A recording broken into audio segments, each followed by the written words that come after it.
The Assembly will hear an address by His Excellency, Mr. Robert Mugabe, President of the Republic of Zimbabwe. I request protocol to escort His Excellency.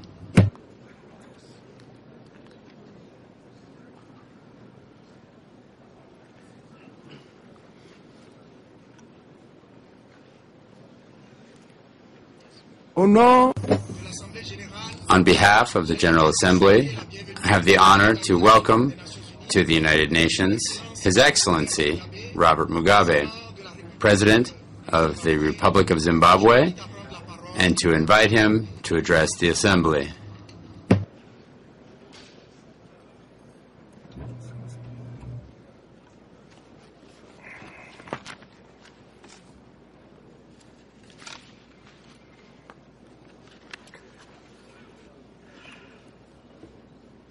Mr. President, Your Excellencies, distinguished delegates, ladies and gentlemen, comrades and friends, I would like to take this opportunity to congratulate you on your election as President of the 66th session of the General Assembly. My delegation is confident that under your able leadership, the General Assembly will successfully address the pressing issues on the agenda of the current session. I also wish to pay tribute to your predecessor, Mr. Joseph Days, for successfully steering the proceedings of this august House during the 65th session. Mr. President, I wish to congratulate the Secretary General, Mr. Ban Ki-moon, on his re-election for a second term. The Secretary General will remain hopeful, will strive to shepherd the United Nations in an open, transparent, inclusive, multilateral approach. Such an approach, I believe, would renew and revive the hopes and expectations of developing countries in the efficacy of the world body. Zimbabwe reposes her hopes in a United Nations that recognizes the equality of sovereign states as enshrined in the founding charter. Mr. President, I want to express my heartfelt congratulations to the Republic of South Sudan on its attainment of independence and its subsequent admission as the 193rd member of the United Nations family.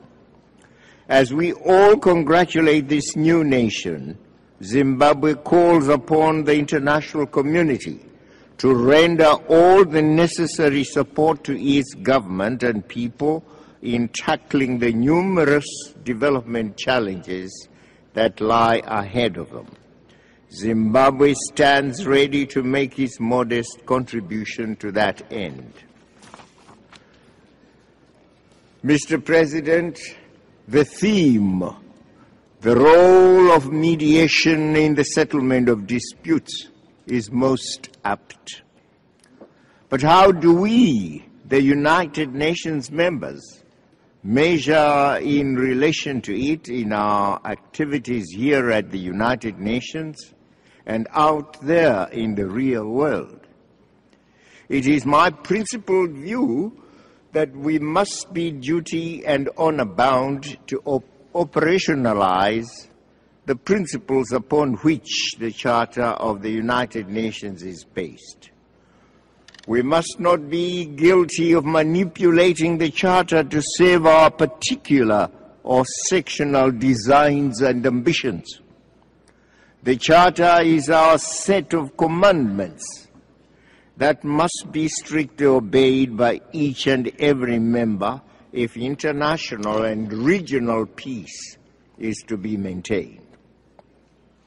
We cannot honestly say today that this is the position in regard to NATO states versus Libya. Whatever political disturbances might have first occurred in Benghazi, the process of mediation and peaceful negotiations was never given full play. It was deliberately and blatantly excluded from shedding positive influence over the developments. There was quick resort to invoking Chapter 7 of the Charter with gross deliberate misinterpretation of the scope of the mandate originally given NATO to oversee and protect civilians. Mr. President, bilateral hatreds and quarrels or ulterior motives must not be allowed to creep into considerations of matters pertaining to threats to international peace and security, or even to the principle of the responsibility to protect. We are yet to be convinced that the involvement of the mighty powers in Libya's affairs has not hindered the advent of the process of peace, democracy, and prosperity in that sister African country. Our African Union would never have presumed to impose a leadership on the fraternal people of Libya, as NATO countries have illegally sought to do, and in fact have done. At the very least, the African Union would have wished to join those principled members of this august body who preferred an immediate ceasefire and peaceful dialogue in Libya. The African Union was and remains fully seized with this crisis and will spare no energies in fully complementing the United Nations so that peace returns to Libya and its tormented people. We wish that process Godspeed.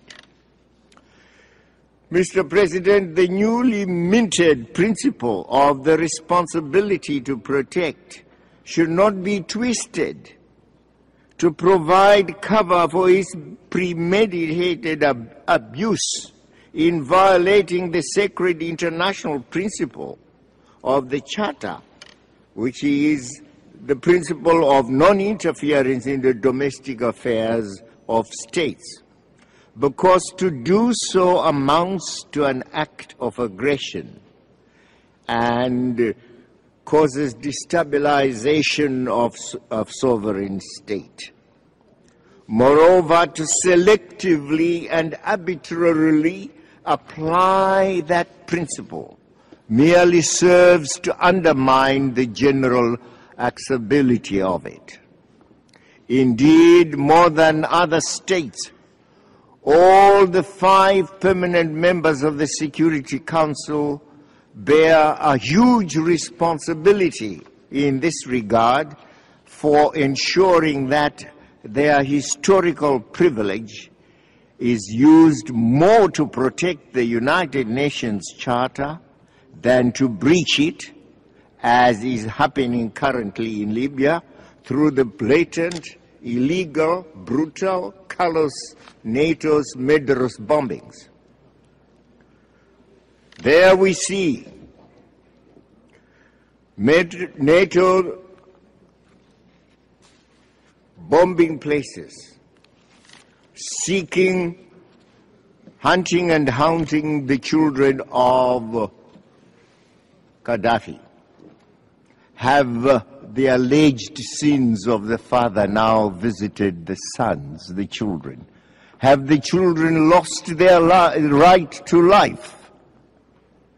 They are no longer human beings. They are being hunted every day. Or is it because each of them is no longer worth the price of the barrel of oil? After over 20,000 NATO bombing sorties that targeted Libyan towns, including Tripoli, there is now unbelievable and most disgraceful scramble by some NATO countries for Libyan oil, indicating thereby that the real motive for their aggression against Libya was to control and own its abundant fuel resources. What a shame. Yesterday it was Iraq, and Bush and Blair were the liars and aggressors, as they made unfounded allegations of possessions of weapons of mass destruction. This time it is the NATO countries, the liars and aggressors, as they make similarly unfounded allegations of destruction of civilian lives by Gaddafi. Mr. President, when we in Zimbabwe sought to redress the ills of colonialism and racism by fully acquiring our natural resources, mainly our land and minerals, we were and still are subjected to unparalleled vilification and pernicious economic sanctions. The false reasons lies again, alleged being violations of the rule of law, human rights and democracy, which never were the truth. My people have condemned these illegal sanctions, and recently over 2 million signatures of protesters have demonstrated their antipathy to them. We thank SADC and the African Union for supporting us and demanding the immediate removal of the illegal sanctions.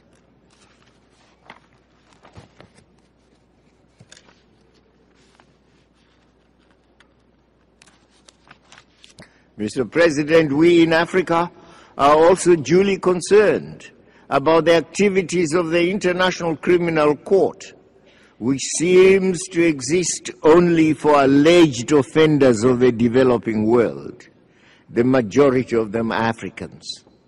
The leaders of the powerful Western states guilty of international crime like Bush and Blair are routinely given the blind eye. Such selective justice has eroded the credibility of the ICC on the African continent. Mr. President, my country continues to work with others for a revitalized General Assembly. However, our ambitions extend to the need to reform the Security Council as well. Africa's call for at least 2 permanent seats for its members on the Security Council has been constant for decades.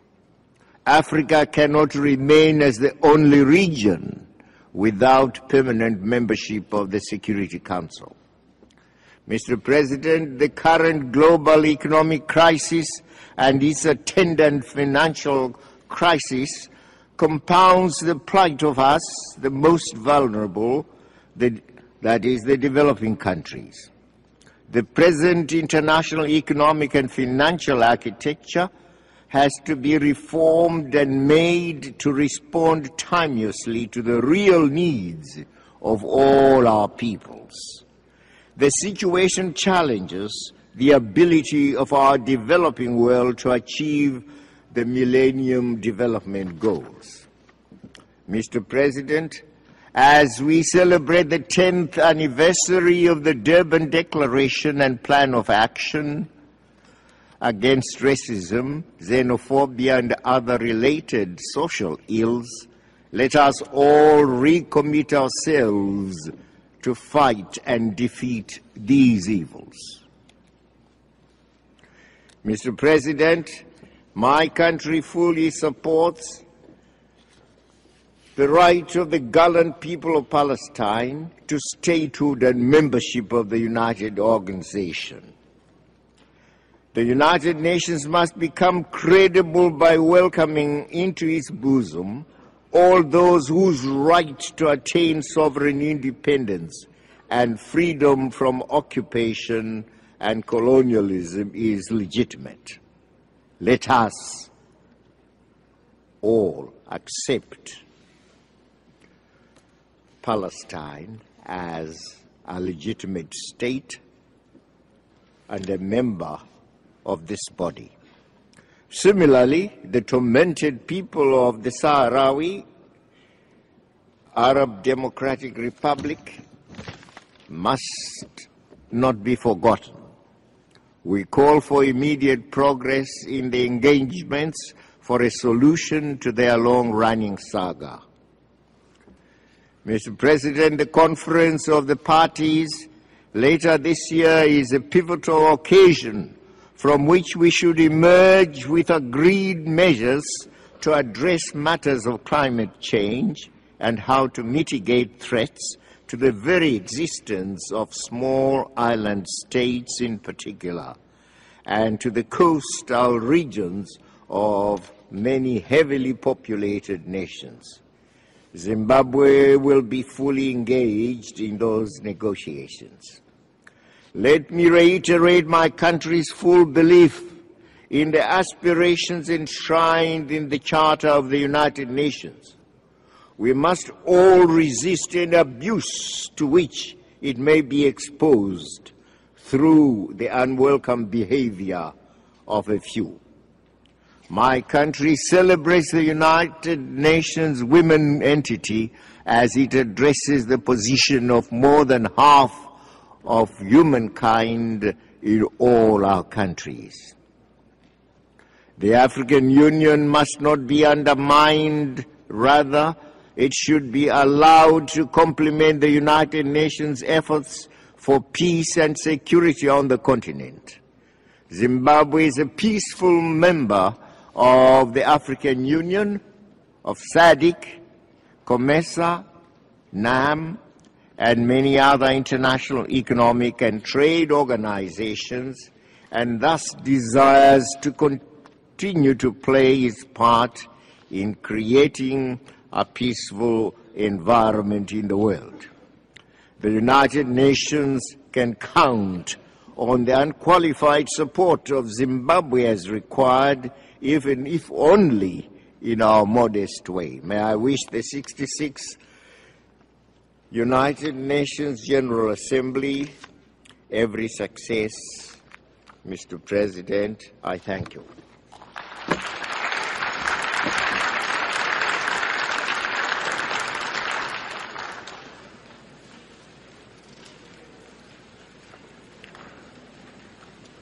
Au nom de l'Assemblée générale.